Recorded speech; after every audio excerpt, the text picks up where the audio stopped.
vocês como se faz uma deliciosa farofa de bacon com legumes, que é receita de família e que a gente sempre faz em datas comemorativas aqui em casa. Então, eu começo fritando 300 gramas de bacon já cortado em cubo, com uma quantidade de óleo praticamente para cobrir.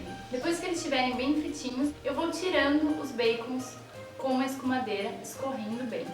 E vou reservar. Nessa mesma panela com o mesmo óleo, nós vamos fritar um pimentão vermelho e um pimentão amarelo picados em cubos pequenos. Quando eles estiverem com um aspecto mais molinho, você já pode tirar. Reserva. Em uma vasilha, vamos começar a montar a farofa. Então acrescente 3 tomates picados, uma cebola grande picada, 300 gramas de azeitona picadas, os pimentões fritos, salsinha picada a gosto, vinagre e azeite para temperar também a gosto,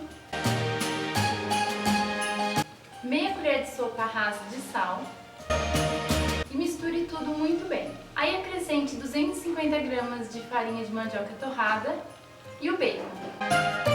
Misture tudo muito bem